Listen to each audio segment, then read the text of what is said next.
ሰላም ጤና ይስጥልን ተመልካቾቻችን እንደምን ሰነበታችሁ እንደምን አረፈዳችሁ ዘውትር ቅዳሜ ከ5 ሰዓት እስከ 6 ሰዓት ወደ እናንተ የሚቀርበው የምክረ ህግ ፕሮግራም ካሁኑ ሰዓት ጀምሮ ወደ እናንተ መተላለፍ ይጀምራል። በዛሬው የምክረ ህግ ፕሮግራም ወደ እናንተ የምናቀርበው ወቅታዊ የሆነውን የአማራ ብሔራዊ ክልላዊ የመሬት አጠቃቀምና አስተዳደር አዋጅ ወደ ስራ ገብቷል። አዋጅ ቁጥር 310/2018 በሚል ማለት ነው። የቀደመው የአበክመ መሬት አጠቃቀምና አስተዳደር አዋጅ ቁጥር 252/2009 ሙሉ ለሙሉ ተሽሯል። ምን አዲስ ጉዳዮችን ይዞ መጥቷል ይህ የመሬት አዋጅ የሚለውን ከዚሁ ከስቱዲዮ ማብራሪያ የሚሰጡልን ጠበቃና የህግ አማካሪ ሀብታሙ ጌታሁን አብራውን ይቆያሉ። እናንተም በዚህ ጉዳይ ላይ ከደቂቃዎች በኋላ በስክሪኑ ላይ በሚቀመጠው ስልክ ቁጥር እየደወላችሁ ጥያቄ ብታቀርቡልን ባለሙያው ከዚሁ ምላሽ የሚሰጡ ይሆናል። ፕሮግራማችን እስከ መጨረሻው እንድትከታተሉ እየጋበዝን ከአፍታ ቆይታ በኋላ ቀጥታ ወደ ውይይታችን የምንመለስ ይሆናል። አሁንም በድጋሚ አብራችሁን ቆዩ።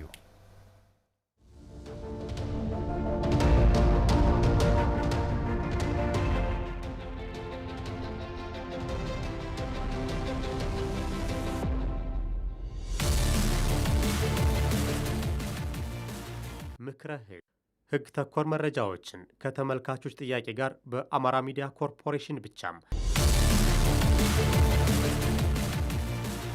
ወደ እናንተ የሚያደርሰውናም ዘውትር ረቡዕ ከ7 ሰዓት እስከ 8 ሰዓት ሲተላለፍ የቆየው ምክረ ህግ ፕሮግራም ዘውትር ቅዳሜ ከ5 ሰዓት እስከ 5 ሰዓት ከ50 በቀጥታ ረቡዕ ምሽት ከ4 ሰዓት እስከ 4 ሰዓት ከ50 ደግሞ በድጋሜ ወደ እናንተ እንደሚደርስ ማሳወቅ እንወዳለን።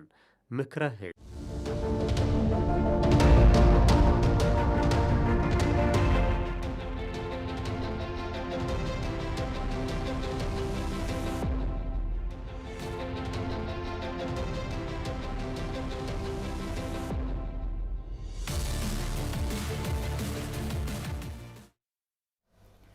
ወደ ውይይታችን እንመለሳለን። ተመልካቾቻችን ጠበቃና የህግ አማካሪ ሀብታሙ ጌታሁን በዚህ በተሻሻለው የአማራ ክልል የመሬት አጠቃቀምና አስተዳደር አዋጅ ቁጥር 310/2018 ሙያዊ ማብራሪያዎትን ለመስጠት እዚሁ ስለተገኙ በአዘጋጁ ፍስሐ ማስታወቂያና ብራንዲንግ ስራ እንዲሁም በአማራ ሚዲያ ኮርፖሬሽን ስም ምስጋናችን ላቅ ያለ ነው። እንኳን ደህና መጡ።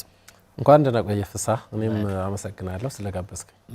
መልካም። እንግዲህ ሀብታሙ ጌታሁን ማን ነው የሚለው የተመልካቾች ጥያቄ ሊሆን ስለሚችል እንግዳችን በህግና ተያያዥ ጉዳዮች 5 ዓመት የስራ ልምድ ያለዎት እንዲሁም በጥብቅናው ከ15 ዓመት በላይ እያገለገሉ የሚገኙ ጉምቱ የህግ ባለሙያ ነዎት። እንደው ለዚህ ለጥያቄው ለውይይታችን መንደርደሪያ እንዲሆን ካሁን በፊት የነበረው የአማራ ብሔራዊ ክልላዊ መንግስት የመሬት አጠቃቀምና አስተዳደር አዋጅ ቁጥር 252/2009 ዓ.ም ላይ ጀምሮ በስራ ላይ ቆይቷል። ይህን አዋጅ እንደው እንደ ክፍተት ሲነሳ የቆዩ ምን ጉዳዮች ናቸው? ቢሻሻል እየተባለ እንደ ክፍተት ሲነሳ የነበሩ ጉዳዮች ምን ነበሩ የሚለውን የውይይታችን መክፈቻ ብናደርግ። እሺ፣ ደስ ይለኛል። እንደምታውቀው አንተ ያው በዚህ ከደርግ ስርዓተ መንግስት የመንግስት ሽግግር በኋላ በርከት ያሉ አዋጆችን ክልሉ አስተናግዷል። አዋጅ ቁጥር 4692 አዋጅ ቁጥር 4692ን የሻረው 13398ን የሻረው እንደገና አሁን የተጠቀሰው በስራ ላይ ያለው 252 ተሽሮ ደግሞ አሁን ወደ 310/2008 መጠናል። ከዚህ መረዳት የምትችለው በክልሉ ውስጥ ያለው የገጠር መሬት ስሪት ከጊዜ ወደ ጊዜ ማሻሻልን የሚጠይቅ መሬት የክልሉ የሀገራችን ትልቅ አንጡራ ሀብት እንደመሆኑ በመሬት ላይ የሚወጡ ህጎች የህዝባችንን ተጠቃሚነት ይበልጥ ይሁንታ ለመስጠት ቶሎ መሻሻላቸው አስፈላጊ ነው ብዬ አምናለሁ። ይሄ አሁን የተሻረው አዋጅ ቁጥር 252/2009 በስራ ላይ በነበረበት ጊዜ በርካታ ግድፈቶች ነበሩበት። ከነዚህ ግድፈቶች ውስጥ ለማሳያ የሚሆነው ቃል በቃል እየጠቀስን ለአብነት ብንጠቅስ ከስውጠታ አንፃር ስታየው ሰጦታ ካሁን በፊት የነበረው አዋጅ ቁጥር 252/2009 የመሬት ስጦታን ማለት የመሬት ስጦታ አንድ ህጋዊ ባለ ይዞታ የመሬት ይዞታውን ለማን ነው የሚያስተላልፈው እንዴት ነው የሚያስተላልፈው ካል በተለይ ለማን ነው የሚያስተላልፈው በሚለው ላይ ለልጅ ልጅ የልጅ ልጅ ከሌለ ለቤተሰብ አባል የቤተሰብ አባል ከሌለ ደግሞ ለተተኪ ወራሾች በሚል የተቀመጠ ነው የነበረው። አሁን ይሄ ግድፈት ለበርካታ ጊዜ የማህበረሰባችን ለግጭት መነሻዎች ነው የነበሩት። ለአብነት 252 በፊት የነበረው 133 ጨርሶ አካለ መጠን ላልደረሰ ልጅ ቅድሚያ ይሰጣል። ከዛ ደግሞ አካለ መጠን የደረሰ መሬት ያለው መሬት የሌለው እያለ በልጆች መካከል ከፍተኛ የሆነ ልዩነት ቅራኔ እየፈጠረ በርካታ ዜጎቻችንን ያጣንበት አጋጣሚ እንዳለ የክልሉ ፍትህ ቢሮ በዳሰሳ ጥናት በወፍ በረር ያጠናቸው ጥናቶች መኖራቸውን በተለያየ ጊዜ ጥቆማዎችን ሰጥቷል። ማስረጃዎችንም አቅርቧል በተለያዩ ጥናቶች ላይ።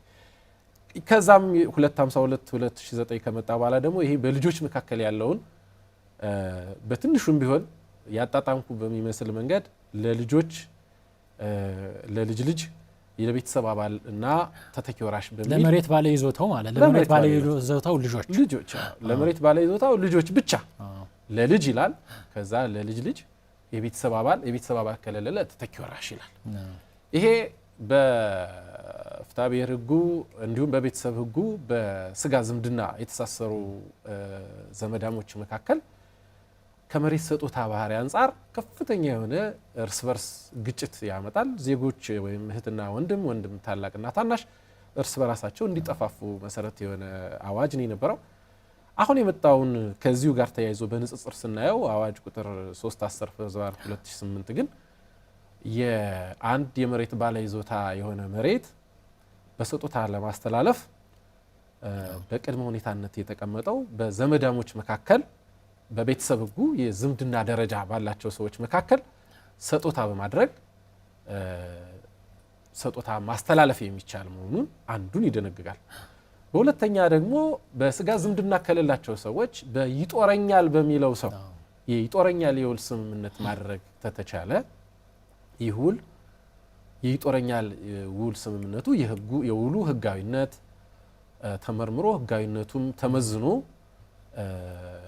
በፍትህ ጽሕፈት ቤት ህጋዊነቱ ተመርምሮ በመሬት መምሪያ ወይም ስልጣን ባለው የመሬት ጽሕፈት ቤት ከተመዘገበ ለማንኛውም ሰው መሬትን በሰጦታ ማስተላለፍ ይቻላል ይላል። ይህ ትልቅ ለውጥ ነው። ስጋ ዝምድናን ብቻ መሰረት ሳያደርግ ማለት ነው።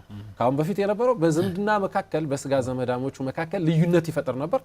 ያሁኑ ግን በስጋ ዘመዳሞች መካከል አይደለም፣ ዝምድና ለለውም ሰው በይጦረኛል ስምምነት መሰረት መሬትን በሰጦታ ማስተላለፍ የሚቻል ስለመሆኑ ያው በቅድመ ሁኔታ ላይ የተመሰረተ ነው።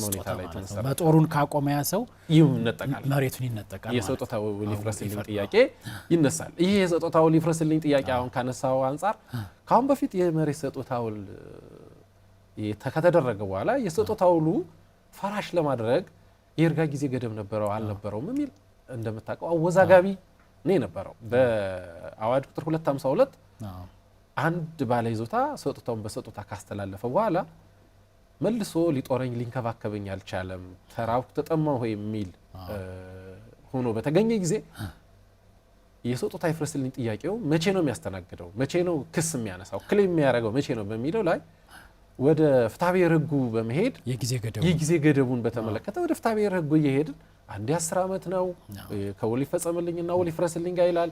አንዱ በመንፈስ መጫን ነው 2 ዓመት ነው ይላል። ከሰጦታ ጋር ከፍትሐ ብሔር ሕጉ ጋር እየወሰደ ድብልቅልቁን ያወጣው ስርዓት ነው የነበረው 252። አሁን የወጣው 310/2018 ግን ይጦረኛል ባዩ የመሬት ባለ ይዞታ ይጦረኛል ይንከባከበኛል ብሎ መሬቱን በሰጦታ ካስተላለፈ በኋላ ይሄ በውል በቅድመ ሁኔታነት የተቀመጠው የመንከባከብ ከተቋረጠ መብቱን መስራት ከጀመረበት ጊዜ አንስቶ በ2 ዓመት ጊዜ ውስጥ የሰጦታ ይፍረስልኝ ዳኝነት መጠየቅ የሚችል ተጧሪው እስከ 2 ዓመት ጊዜ መጠየቅ አለበት። ከዛ ውጭ ካልጠየቀ በይርጋ እንደሚታገድ ማለት ነው። እውነት ነው። ይህን ያስቀምጣል። በሰጦታ ላይ ያለንን ንጽጽር ነው አሁን ያሳየው። ከሰጦታ በዘለለ በውርስ ከውርስ አንጻር የአንድ መሬት ባለ ይዞታ ሰጦታ ሳያደርግ ቀቀረ ወይም ሰጦታው ቅድም ባልነው አግባብ ፈራሽ ከሆነ የአንድ ባለ ይዞታ ህይወት ሲያልፍ ደግሞ መሬቱ በምን አግባብ ለነማን በውርስ ይተላለፋል የሚለውን ደግሞ ስናይ ካሁን በፊት የነበረው ቅድም እንዳልኩህ ደረጃ ሰጥቶ ንጽጽር ይሰጣል። አካለ መጠን ላልደረሰ 358 ማን ነው 138 252 ለልጆች ብሎ ሰጠ። አሁን ግን ለስጋ ዘመዶች የስጋ ዝምድና በቤተሰብ ህጉ መካከል ለስጋ ዝምድና ላላቸው በውርስ ህግ የሚተላለፍበት አግባብ ይደነግጋል። ወደ ፍትሐ ብሔር ህጉ ሄዷል። ወደ ፍትሐ ብሔር ህጉ ሄዷል። የዚህ ቀደም የነበረው በውርስና በሰጦታ ላይ በዚህ በአዋጅ ቁጥር 252 ህዝባር 29 ባልታቀፉ ድንጋጌዎች ብቻ ወደ ፍትሐ ብሔር ህጉ ይሄዳሉ ነበር የነበረው።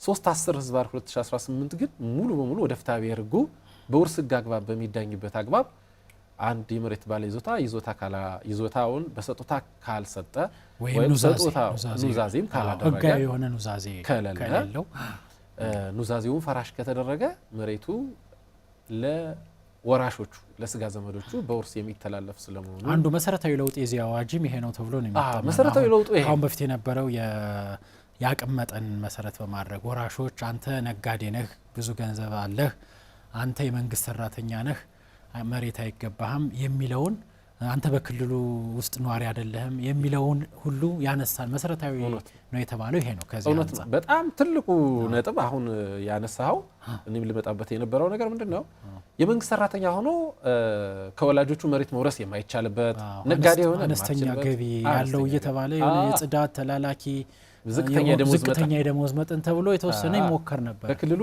ዝቅተኛ የደሞዝ መጠን ላይ የሚገኙ ከሆነ ብቻ ይወርሳሉ ይላል። የክልሉ ዝቅተኛ የደሞዝ መጠን ስንት እንደሆነም ባልተወሰነበት ሁኔታ የኮንትራት ሰራተኞች እየተባለ ነበር እንደዛ ይወስደው ነው የነበረው። አሁን ግን ልጅ መሆን ወይም የስጋ ዝምድና መኖር በራሱ ለወራሽነት በቂ ነው።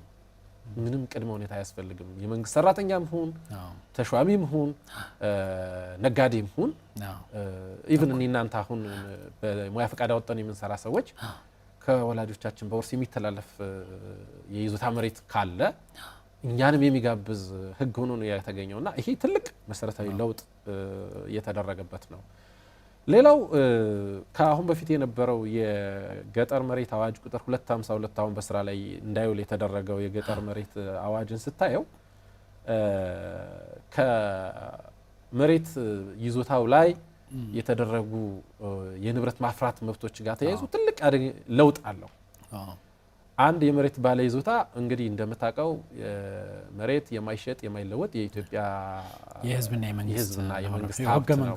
ህገ መንግስቱ አንቀጽ 40 ላይ በግልጽ የተቀመጠ ነው። የባለ ይዞታ ወይም የአርብቶ አደሩና የክፊል አርብቶ አደሩ መብት ምንድነው የሚለውን ስናይ የባለ ይዞታነት መብት ወይም ይዞ የመጠቀም መብት ይዞ ፍራክትራይት የሚለውን ኮርፐስ ካደረክ በእጅ ከያዝክ በኋላ ወደዛ ሄደህ የምትጠቀመው መብት እንደሆነ በግልጽ ተቀምጧል። ከዛ አንጻር ካሁን በፊት ሰጦታ ላይ ይዛው አሁን ካልሁ ላይ ስንሄድ 252 አንድ ባለ ይዞታ የመሬት ባለ ይዞታ መሬቱን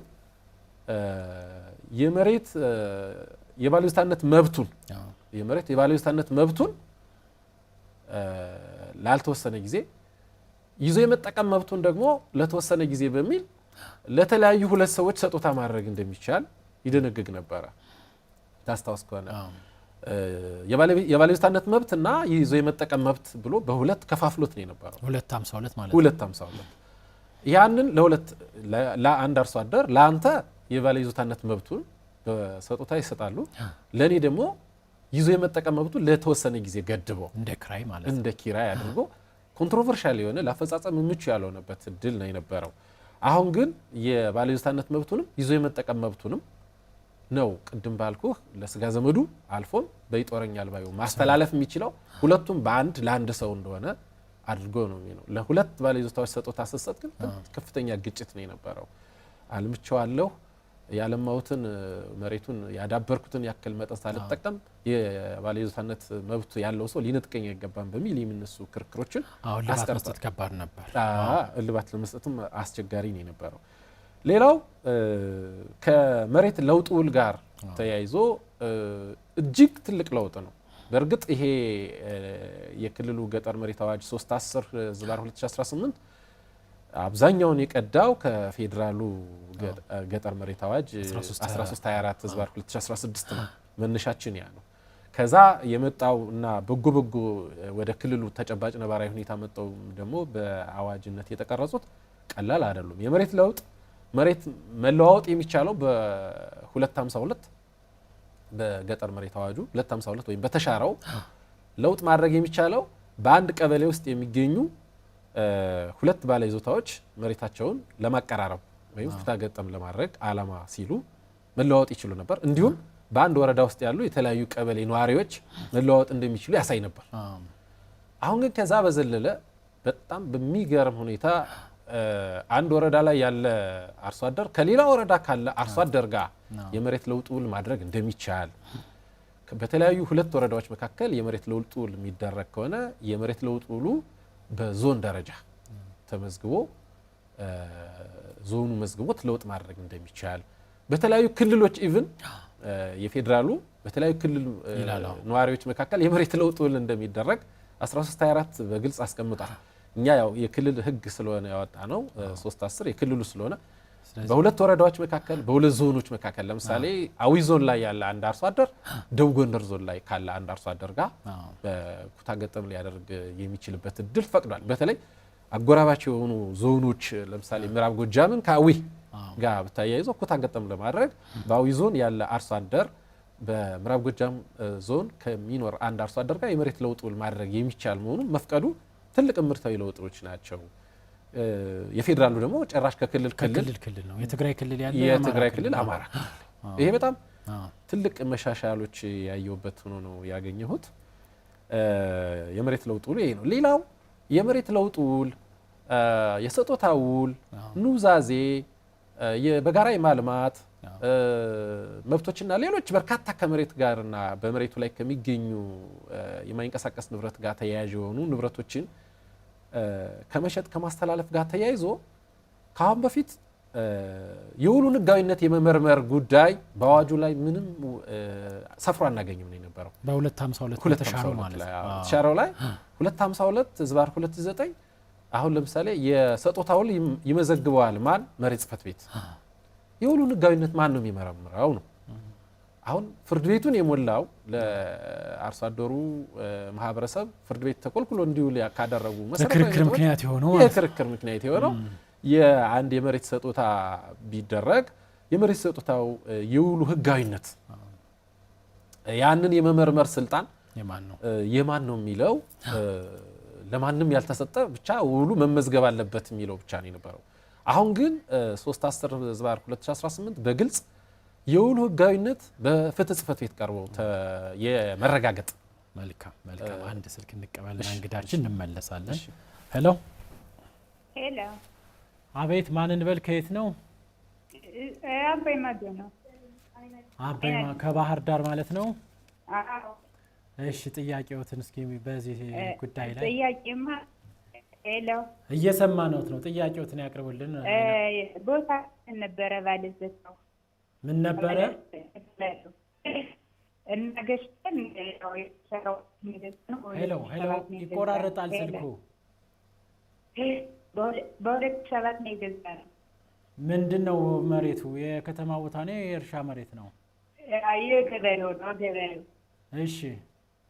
እና አሁን እሱን ምን ማግኘት እንችላለን ወይ ነው? እኔ ይዞታውን ቼክ እናገኛለን ወይ? ከነ ቤቱ ነው ግዢው? እንደ ባዶ ቦታ ነው?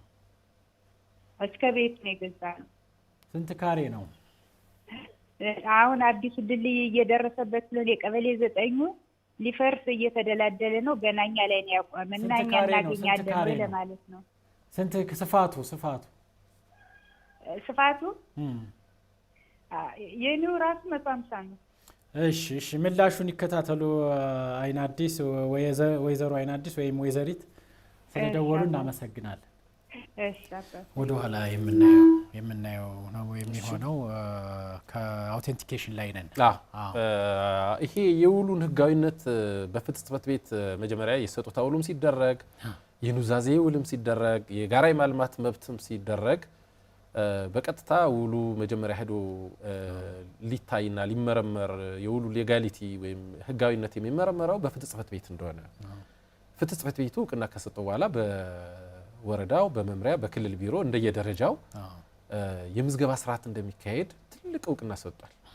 በጣም በበርካታ የሰበር ውሳኔዎች የክልልም የፌዴራልም ሰበር ሰሚ ችሎት ውሳኔዎች ላይ ለክርክር በር የሚከፍት የነበረው የውሉ ህጋዊነት በአንድ የመሬት አስተዳደር ባለሙያ ብቻ የህግ እውቀት በሌለው የመሬት አስተዳደር ባለሙያ የውሉ ህጋዊነት ተመርምሮ ይመዘገብና በራሱ የተመዘገበ የመሬት ኪራይ ውል አለ ስለተባለ ወይም የሰጡታ ውል አለ ስለተባለ ውሉ ህጋዊ ነው የሚባልበት ነባራዊ ሁኔታ ነው የነበረው። ለምሳሌ የማይንቀሳቀስ ንብረትን የሚመለከቱ ውሎች ምን መሆን አለባቸው ከሚለው አንድ ስልክ እንቀበልና ነው። ሄሎ አቤት፣ ማንን በል ከየት ነው?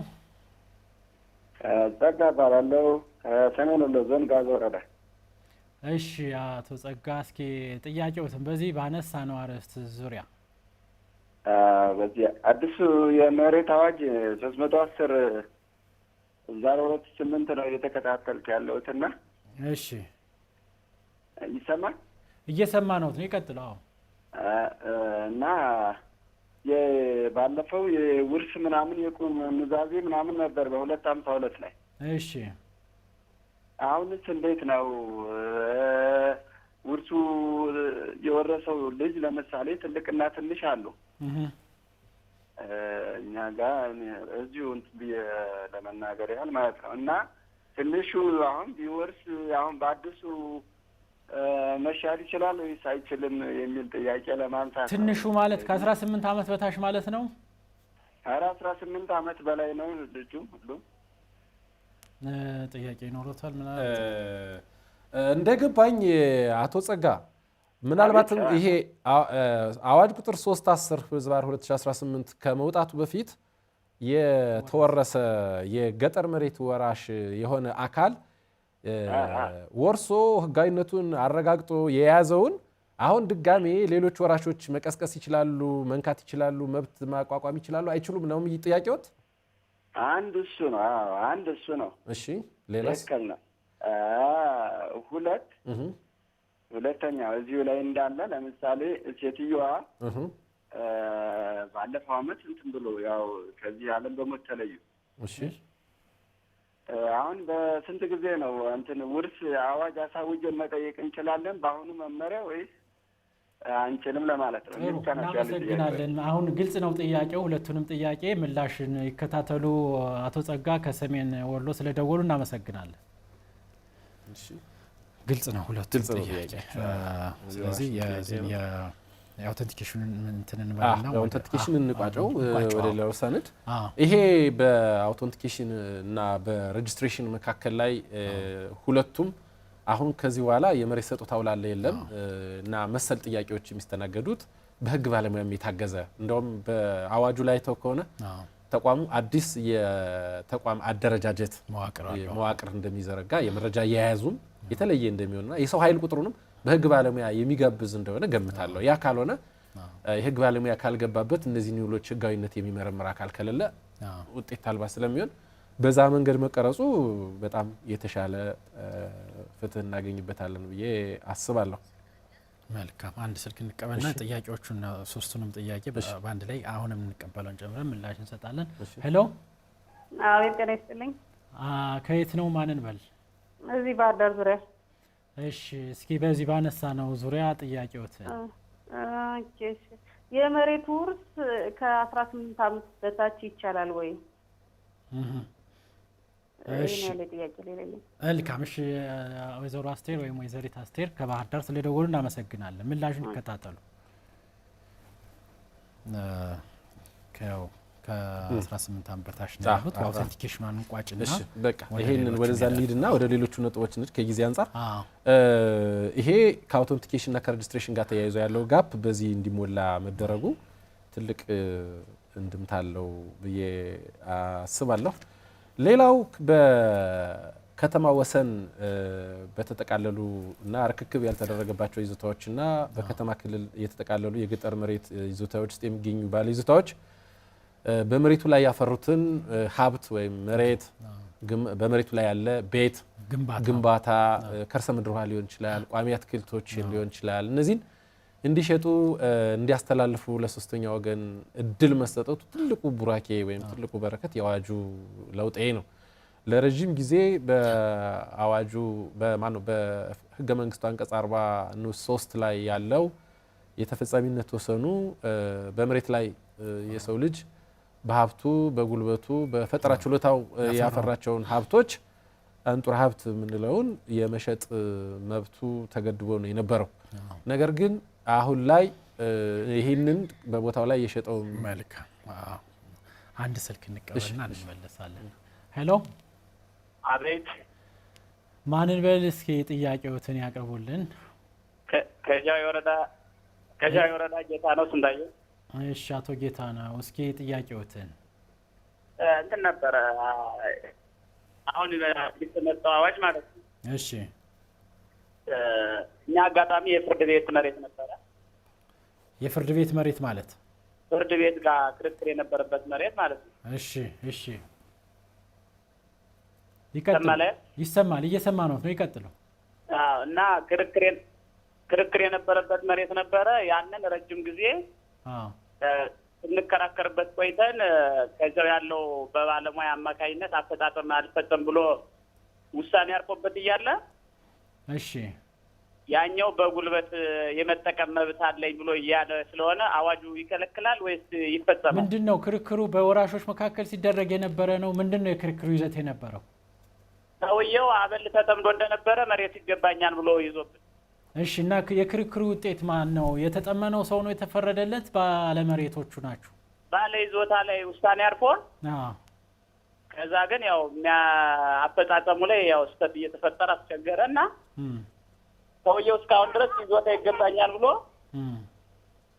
ውስጥ ለውስጥ ማለት ነው ደብተር አሰርቻለሁ ብሎ ያንገራገረም ይገኛል። ፍርድ ቤቱ ለምን አላስፈጸመውም? አቶ ጌታ ነው ፍርድ ቤቱ ለምን በግዳጅስ ቢሆን የተፈረደውን ፍርድ ለማስፈጸም እንዴት አቃተው? ምን እንደሆነ ሁኔታው አልገባኝም። እስከ ጠቅላይ ሰባር ድረስ ሂደናል። እሺ ጠቅላይ ሰባር ድረስ ሂጄ ማለት ነው። እሺ ውሳኔ አርፎበት የውሳኔ ግልባጭ ወደ 13 ውሳኔ ግልባጭ በጀጃለው። የመሬት ካርታ በጃለ፣ ደብተር አለ በጀ፣ ግን መሬቱን እየተጠቀምኩ አይደለም። መልካም እሺ ምንድነው መፍትሄው የሚለውን ያው ከአዲሱ አዋጅ ጋር ጥያቄዎት ብዙም ተያያዥ ባይሆንም ያው እንደ አቅጣጫ ምላሽ ምን ሰጥ ይሆናል። አቶ ጌታ ነው ከጃዊ ስለደወሉ እናመሰግናለን። እሺ የአፈጻጸም ጉዳይ ነው ያነሱ ያሉት ማለት ጊዜ ካለን ምን እንሰጣለን። ቋጫው ምንድነው የሚለውን አፈጻጸሙ እንሄድበታለን። አርሶ አደሩ መሸጥ የሚችለው ምን ያክል ቃዳ ወይም ማን ነው ምን ያክል ካሬ ሜትር ቦታ ላይ ያረፈ ቤት ነው? እንደው አርሶ አደሩ የያዘውን መሬትስ ሙሉ በሙሉ እየሸነሸነ እሱ በፈለገው መጠን መሸጥ ይችላል ወይ የሚሉት ላይ ትንሽ ልባት ብንሰጠው ደስ ይላል። ምክንያቱም አሁን አብዛኛው የህብረተሰብ ክፍል በገጠር መሬት ላይ የተሰራ ቤት የተገኘ ቋሚ አትክልት እና መሰል ሀብቶች ይሸጣሉ የሚለውን ብቻ በመያዝ ወደ ከፍተኛ አደጋ እየሄደ ነው። በተለይም ደግሞ እንዲህ አይነት ንቃተ ህግ ካልተሰራና የዚህ የሶስት አዋጅ ቁጥር 3/10/2018 ማስፈጸሚያ ደንብና አዋጅ ቶሎ ብለው ወጣው መመሪያውም እና ደንቡ ቶሎ ብሎ ወጥቶ ልባት ካልተሰጠ አሁን በዚህ ሰዓት ላይ ከፍተኛ ውሎች እየተደረጉ ነው። ከአዋጁ መውጣት በፊት የተደረገ ነው አይደለም። በመጨረሻ ስልክ እንቀበል። ሄሎ አቤት ማንን በል ከየት ነው? ከደቡብ ወሎ አማራ ሳይንት ወረዳ ወርቁ ይባላል። እሺ አቶ ወርቁ እስኪ በዚህ ባነሳ ነው አርዕስት ዙሪያ ጥያቄዎች አዲሱ የመመሪያ አዋጅ ካለ የከተማ ቦታ ይዞታ ማረጋገጫ ያለው ቦታ ላይ እሺ ምን አሉን? የከተማ ቦታ እሺ ቤተሰቦች ህጋዊ የሆነ የይዞታ ማረጋገጫ አላቸው? የገጠር መሬቱ የከተማ ቦታ ነው ወይስ የገጠር እርሻ መሬት ነው? በከተማ ቦታ ነው። የከተማ ቦታ።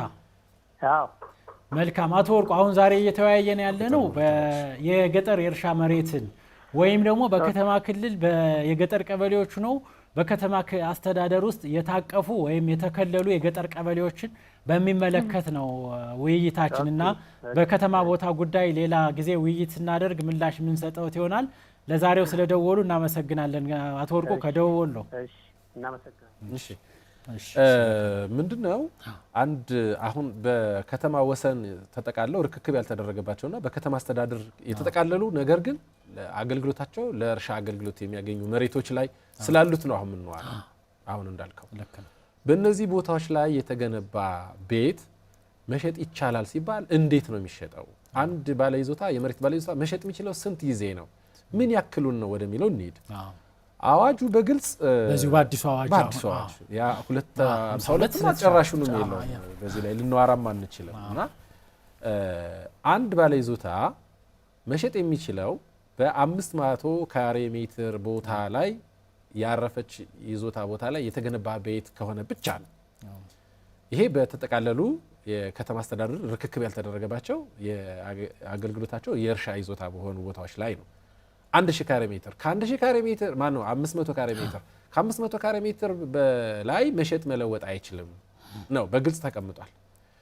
በተመሳሳይ በገጠር ቀበሌዎች ላይ በገጠር ቀበሌዎች ወይም ከእርሻ ስራ ጋር ተያያዘ በአማራ ክልል የሚገኝ ይዞታ ቦታ ላይ ያለ አንድ አርሶ አደር መሸጥ የሚችለው 1000 ካሬ ሜትር ብቻ እንደሆነ 1000 ካሬ ሜትር ላይ ያለ ቤትና ከቤቱ ጋር ተያያዥ የሆኑ ንብረቶችን በሸጥ መለወጥ ማስተላለፍ እንደሚችል ይደነግጋል። ለምንድነው ይሄ በከተማ ወሰን ክልል 500 ካሬ በገጠሩ ደግሞ 1000 ካሬ ሜትር ለምን ሆነ የሚለውን ስናይ ቀደም ስናነሳው እንደነበረው ዜጎች ከይዞታቸው ያለ መፈናቀል ህገ መንግስታዊ መብታቸው በህገ መንግስቱ አንቀጽ 40 ንዑስ 3 እና 4 ላይ በግልጽ የተቀመጠ ነው። አሁን የከተማውን 500 ብቻ ማድረግ ለምን አስፈለገ ከተባለ ቢያንስ ለራሱ እንኳን 500 እንዲኖረው ግድ ነው የሚለው አዋጅ። ተነጻጻሪ 500 ከሸጠ ለራሱ 500 ሊኖረው ይገባል ይላል። 500 በላይ ተደጋጋሚ 500 ለምሳሌ 2000 ካሬ ቢኖርም እንኳን መሬቱን በከተማው የቦታ አጠቃቀም እቅድ መሰረት ለእርሻ ስራ ከሚጠቀምበት በስተቀር መሸጥ አይችልም ነው የሚለው። ለአንዴ ብቻ ነው መሸጥ የሚችለው ነው የሚለው። አሁን ህብረተሰባችን ይህን ማወቅ መቻል አለበት። ያው አንዳንዴ እንትኖችም አሁን ገንዘብ ያላቸው ማህበረሰብ ሌላውን እየገዙ ያኛውን ከምንድነው ከኑሮው ያስወጡታልም ተብሎ ያፈናቅሉታል። ይሄ ገበሬ ከሽኪሾ እንዳልኩት 500 ያደረገ 2000 ካሬ ቢኖረው 4 ጊዜ ቤት ሰርቶ ለአራት ግለሰብ ቦታውን ሽጦ ነገ ጎዳና ላይ ነው የሚመጣው። አሁን የሚሸጥበት ገንዘብ ቤቷን ነው የሚሸጠው። ከዛ በኋላ ወደ ጎዳና ነው የሚመጣው። ይሄን ለማስቀረት ከይዞታቸው ያለ መፈናቀል ህገ መንግስታዊ መብታቸውን ህጉ ማስከበር ስላለበት ህግ አውጪው ይህን ዓላማ አስቦ ነው 500 ካሬ ቤትና 1000 ካሬ ቤታች አይቻልም የሚለው። ነገር ግን 500 ካሬ ሆኖ ቀሪው ቦታው ሌላ 500 ማይሆን የሚችል ከሆነና 200 ካሬ 300 ከ200 በታች ከሆነ እሱ አብሮ ይተላለፋል 200 በታች ከሆነ አብሮ ይተላለፋል ይላልና በተመሳሳይ አንድ አርሶ አደር በያዘው ህጋዊ መሬት ይዞታው ላይ ያለማው ቋሚ ተክል የመሸጥ መብት አለው። ቋሚ ተክል ሲባል እንደ ቡና፣ ጌሾ፣ ጫት የመሰሉትን መሸጥ ይችላል። መሸጥ የሚችለው ግን እንደው የተሰጠው መሬት ሁሉን ነው ወይ ካል ልክ እንዳሁን እንደ ቤቱ ለቋሚ ተክሎችም ካለው ይዞታ ውስጥ ነው የሚለው። ከግማሽ ያልበለጠውን ነው መሸጥ የሚችለው ነው የሚለው። ከግማሽ በላይ የሆነውን መሸጥ አይችልም ነው የሚለው። መልካም። አንድ እንግዲህ የሚነሳው ጥያቄ ይህ አዋጅ ከመውጣቱ በፊት የተሰሩ ቤቶችን በተመለከተ አርሶ አደሩ የመሸጥ መብቱ በዚህ አዋጅ ላይ የተቀመጠ ካለ እሱን እናቅርብና ለደዋዮቻችን ምላሽ ብንሰጥ። ይህ አዋጅ ከመውጣቱ በፊት በቅድም ባልናቸው በከተማ ክልል ውስጥ ሆነው ርክክብ ያልተደረገበት የገጠር ቀበሌም ላይ በተመሳሳይ የተሰሩ ቦታዎች ተሽጠው ሊሆን ይችላል። እንዳልኩት አንድ አዋጅ ተሽጠው ከሆነ ውጤቱ የሚለውንና እንደገና አሁንም አዋጁ ከመውጣቱ በፊት የተሰሩ ቤቶችን በባለ ይዞታው መሸጥ ይፈቀድለታል የሚለውንም አብረን ወደ እሱ እየመጣው ነው። ይህ አዋጅ ከመውጣቱ በፊት ይህ አዋጅ ከመጋቢት 25 2018 ጀምሮ ነው በስራ ላይ የዋለው። አንድ አዋጅ ከመውጣቱ በፊት ወደ ኋላ ሄዶ ተፈጻሚ ስራ ላይ ሊውል አይችልም። ይህ አዋጅ ከመውጣቱ በፊት ግን ከቦታው አጠቃቀም እቅድ ጋር በተናበበ ሁኔታ የተሰሩ ቦታዎች ለምሳሌ የመኖሪያ ቤት የተሰራ ከሆነ አዋጁ ከመውጣቱ በፊት የተሰራ ቤት ተሽጦ ሊሆን ይችላል። ለምሳሌ የባህር ዳሯ ደዋያችን ትመስለኛለች። ልክ ነው። 150 ካሬ 150 ካሬ ቤት ሰርተናል። አሁን ትክ ማግኘት እንችላለን ወይ? እዚህ አባይ ዳር አካባቢ ድልድዩ አካባቢ ያለችው ማለት ነው። እንግዲህ በከተማ ክልል ውስጥ የተካለለ ይዞታ ከሆነና በይዞታ ርክክብ መንግስት የከተማ አስተዳደሩ ርክክብ ያላረገበት ቦታ ከሆነ ስንት ካሬ ነው ያለው? 500 ካሬ ነው ያለው አይደለ? እስከ 500 ካሬ ከሆነ ነው መሸጥ የሚቻለው ነው። ይሄ ደግሞ አሁን ቅድም ደዋያችን የደወለችው 150 ካሬ ነው ማለት። ስለዚህ ይሄ አዋጅ ከመውጣቱ በፊት በ150 ካሬ ላይ የተሰራው ቤት ሽያጩ ህጋዊነቱን እውቅና አዋጁ ሰጠው እንጂ በስንት ካሬ ላይ ነው የሚለውን ግን በደንብና በአፈጻጸም መመሪያ የሚቋጭ ስለሚሆን አሁን እንዲህ ነው ብሎ ለአስተያየት ለመስጠትም ይከብዳል። ውጤቱም ከባድ ስለሚሆን እንደ ህግ ባለሙያም በአዋጁ ላይ ነው እንጂ ደንቡና መመሪያውን ስላላየ ነው ህጋዊ እውቅና ታገኛለሽ ወይም አታገኝም ብሎ ኮንክሉድ ለማድረግ ትንሽ ይከብዳል። አዋጁም 500 ብሎ እስካለ ድረስ ከ500 በታች ያለውስ መሸጥ ይቻላል ካልክ ከአዋጁ ነው የሚቀዳው ደንቡ መመሪያው ይቻላል የሚል እምነት የለኝም በግሌ። መልካም። ከዚህ አንፃር እንግዲህ ወደ ደዋዮቻችን እንምጣና የመጀመሪያዋ የባህር ዳሯ ደዋያችን መልስ ያገኘች ይመስለኛል። ጸጋው የተባለ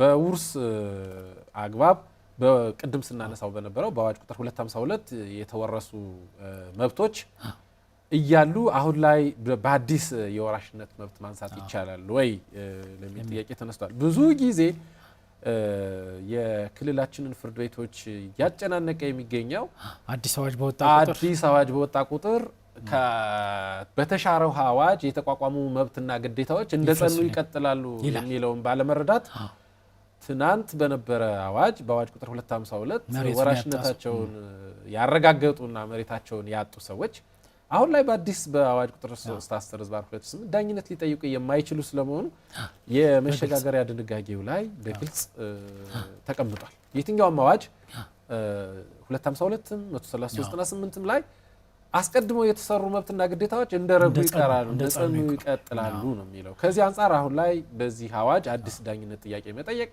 መብትን መቋቋም የሚያስችል ሌጋል ግራውንድ ስለሌለው ካሁን በፊት በአዋጁ 252 እና በማስፈጸሚያ ደንብ ቁጥር 151/2009 መሰረት የተቋቋሙ መብቶችን እንደ አዲስ ክስ ማቅረብ ተጠቃሚ አያረግም። ፍርድ ቤቶቹን የራስን የመንግስትንም የግለሰብንም መብት ከጊዜ ከማባከን የዘለለ በአዲስ ውርስ ማቋቋም ስለማይቻል ወደዛ ባይሄዱ መልካም ነው እላለሁ። ሌላው የወራሽነት ይርጋ ስንት ነው የሚል ጥያቄ አንስተዋል። በወራሾች መካከል የሚነሳ የመሬት እርሳችን የገጠር መሬት ስለሆነ የገጠር መሬት ይርጋ ክርክር በፍትሐብሔር ሕጉ ህዝብ አንቀጽ 1000 ላይ ሄዶ በወራሾች መካከል በ3 ዓመት ወራሽ በሆነና ባልሆነ ሰው መካከል ክርክር ከተደረገ ደግሞ በ10 ዓመት ይርጋ ሊገደብ እንደሚችል በግልጽ ይደነግጋል። ጥያቄያችን ይህን ጥያቄ ያነሱት የተምታታባቸው የይዞታ መብት የጊዜ ገደብ የለውም የሚለውን ታሳቢ ያደርጉና ሄዲንግ ላይ ትርጉም የተሰጠባቸው ላይ ቃል ፍቺዎች ላይ አይተው ከሆነ የአንድ አርሶ አደር የይዞታ የመጠቀም መብት ያለ ጊዜ የተገደበ ነው የሚለውን እሱን ታሳቢ አድርገው በጊዜ የተገደበ አይመስላቸውም እና ትጉዎቹ መብታቸውን በጊዜ በ3 ዓመት በወራሾች መካከል በ3 ዓመት ወራሽ በሆነና ባልሆነ ደግሞ በ10 ዓመት ጊዜ ካልጠየቁ መብታቸው ቀሪ ሊሆን እንደሚችል ግንዛቤ እንዲይዙ ፈልጋለሁ። ሌላው ከ18 ዓመት በታች የሆነ ሰው የገጠር መሬት ወራሽ መውረስ ይችላል የሚል ጥያቄ ያነሱ ደዋ ያሉ ስማቸው ነርሰውት ይቅርታ ለኔ የሚሰጣቸው ምክር ቅድም ስለ ውርስ አዋጁ 310/2018 በግልጽ የስጋ ዝምድና መኖር በቂ ነው። የስጋ ዝምድና መኖር በቂ ነው። እድሜን ታሳቢ ያደረገ አይደለም። መሬት ያለው የሌለው የሚለውን ታሳቢ ያደረገ አይደለም። የመንግስት ሰራተኛ ነው ነጋዴ ነው የሚለው ታሳቢ ያደረገ አይደለም። አሁን የወጣው አዋጅ 18 ዓመት በታች ሆነ በላይ ሆነ መሬት ኖረው አልኖረው የመንግስት ሰራተኛ ኖረ አልኖረ ይሄ ሁሉ ቅድመ ሁኔታ ሳያሟላ በቤተሰብ ሕጉ ለስጋ ዝምድና ላላቸው ሰዎች ሁሉ ስለዚህ እድሜን አይገድም። እሱም በሞግዚታቸው አማካኝነት መብታቸውን መጠቀም ይችላሉ ነው። ሌላው ምናልባትም ከተነሳው ጥያቄ ጋር ማነው ከርዕሳችን ጋር አብሮ ላይሄድ ይችላል። ከጃዊ ጌታ ነው የተባለው ጃዊ ዳዊት አፈጻጸም ነው። አንድ ፍርድ ቤት እንግዲህ የፈረደውን ፍርድ ማስፈጸም ከቻለ ብቻ ነው ፍርድ ቤት ሊባል የሚችለውና ያውም በአበል የያዘ አርሶ አደር ነው መሬቱን የያዘባቸው በክርክር መሬቱን ሊለቅ ተወሰነ በኋላ አለቃለ ደብተር ይጀበታለው አለ ነው ያ በምንም መንገድ ፍርዱ የማይፈጸምበት ምክንያት የለም ጠንክረው መብታቸውን በፍርድ አፈጻጸም ችሎት እንዲጠይቁ አፈጻጸምም ራሱ በይግባኝ ወደ ላይ የሚካሄድበት ስርዓት ስላለ የታችኛው ፍርድ ቤት ማስፈጸም ካልቻለ ወደ ላይ መብታቸውን ማስጠበቅ ደረጃውን ጠብቀው ቢመጡ መብታቸውን ማስከበር ይችላሉ ነው። መልካም እንግዲህ እዚህ የእርሻ መሬት ላይ የተሰራ ቤትን ሙሉውን መሸጥ ያልተፈቀደበት ምክንያት የሚለውንና እዚህ ከአዋጅ ቁጥር 310 2018 አንጻር በርካታ በከተማ ክልል የሚገኙ የገጠር የእርሻ መሬቶች በምን ሁኔታ ላይ እንዳሉ ይታወቃል። ማህበረሰቡ በምን ሁኔታ ላይ እንዳሉ ይታወቃል እና አንዳንዴ ካለው ነባራዊ ሁኔታ አንጻር ይህ አዋጅ ያለውን ነባራዊ ሁኔታ ያስተካክላል ተብሎ አይታመንም። ማለት አሁን በከተማ ክልል የታቀፉ ወይም የተከለሉ የገጠር ቀበሌዎች የሚኖሩ አርሶ አደር ባለ ይዞታዎች ሲባል አርሶ አደሮቹ አሉ ወይ ሲባል አርሶ አደሮቹ የሉም፣ ቦታው የሉም እና ቀድመው ሽጠው ወጣዋልና በተለምዶ የይዞታ ቦታ እየተባለ እንዲያም ሲል ጨረቃ ቦታ የጨረቃ ቦታ ስያሜው እንደዛ ነው እየተባለ ያለና ይህ አዋጅ ይህንን አሁን ሰፍሮ ያለውን ማህበረሰብ ምላሽ ይሰጣል አይሰጥም የሚለው እንግዲህ አዋጁ ላይ በግልጽ የተቀመጠ አለ አንድና አንድ የተቀመጠ አለና በአብዛኛው ማህበረሰባችን የዚህን አዋጅ ያለበትን የዚህን አዋጅ መውጣት ያለውን አሁን 20 ዚንጎ ሰርቶ ያለ 100 ዚንጎም ሰርቶ ያለ እኩል የሚስተናገድ 500 ካሬ ላይም 100 ካሬ ላይ 1000 ካሬ ላይም ቤት ሰርቶ ያለ እኩል የሚስተናገድ የሚመስላቸው ስላሉ ይህንንና ተያያዥ የሆኑ ጉዳዮችን በተመለከተ ዛሬ ሰዓታችን በጣም አናሳ ነው። እንግዲህ እኛም ዘግይተን ገብተናል። እንግዲህ የርሶ መልካም ፍቃድ ከሆነ በክፍል 2 ብናየው ሳምንት ሌላ ፕሮግራም ከሌለዎት በክፍል 2 ብናየው ደዋዮቻችንም ሰፊ ምላሽ በተለይ ይሄን የይዞታ ቦታን በተመለከተ አዋጁ ምን ይላል የሚለውን ምን አዳዲስ ነገር ይዞ መጥቷል። አሁን በወፍ በረር ነው ያቀረበው ፈጠን ብለን ሳምንት በክፍል 2 ብናቀርበው ደዋዮቻችንም ሳምንት ተዘጋጅተው ቢጠብቁን የእርሶን መልካም ፍቃድ እየጠየቅን ነው። ችግር የለው። እኔ ባለኝ እውቀት አሁን ያልከው ያነሳው ርዕስ ብቻ በጣም ሙሉ አንድ ፕሮግራም የሚያሰራ ነው። በርካታ ዜጎቻችን በዚህ ውስጥ ነው ያሉትና የተስፋ ምንጫቸው የሚጨልምበትና የሚበራበት አዋጅ ነው ብዬ ስለማምን መልካም በ20 ዥንጎ ላይ የተሰራ ቤት እንዳልከው መብት ይከበራል ብሎ የሚያስቡ ዜጎች በተመለከተ ችግር የለው። ሌሎች አዳዲስ ነገሮችም ስላለ ሳምንት በክፍል 2 እንግዲህ ለተመልካቾቻችን ቃል እየገባለሁ። ለዛሬው ጠበቃና የህግ አማካሪ ሀብታሙ ጌታውን የተጣበበ ጊዜዎትን ይዘው መጣው ምላሽ ስለሰጡልን በዚህ በተሻሻለው አዋጅ ቁጥር 310 2018 ምስጋናችን በፍሳ ማስታወቂያ እና በአማራ ሚዲያ ኮርፖሬሽን ስም ላቅ ያለ ነው። ክብረት ይስጥልን ነው። እሺ እኔም አመሰግናለሁ ለተደረገ። ተመልካቾቻችን የዛሬው የምክረ ህግ ፕሮግራም በዚሁ ይጠናቀቃል። ሳምንት በዚሁ በጀመርነው የተሻሻለው የአማራ ክልል የመሬት አጠቃቀምና አስተዳደር አዋጅ ቁጥር 310 2018ን በተመለከተ ክፍል 2ን ይዘን የምንቀርብ ይሆናል። ይህ ፕሮግራም ወደ እናንተ እንዲቀርብ ያደረጉ የአማራ ሚዲያ ኮርፖሬሽን የቴክኒክ ሰራተኞች፣ የካሜራማኖቻችን፣ ሁሉም የስርጭት ባለሙያዎችን ምስጋናችን እያቀረብን ሳምንት እስክንገናኝ ሳምንቱ የፍቅር የሰላም እንዲሆን እዚሁ ከአማራ ሚዲያ ኮርፖሬሽን ስም ምኞታችን እያቀረብን ከሌሎች የአማራ ሚዲያ ኮርፖሬሽን ዝግጅት ጋር አብራችሁ እንድትቆዩ እየጋበዝን እኛ በዚሁ እንሰናበታለን። ሰላም።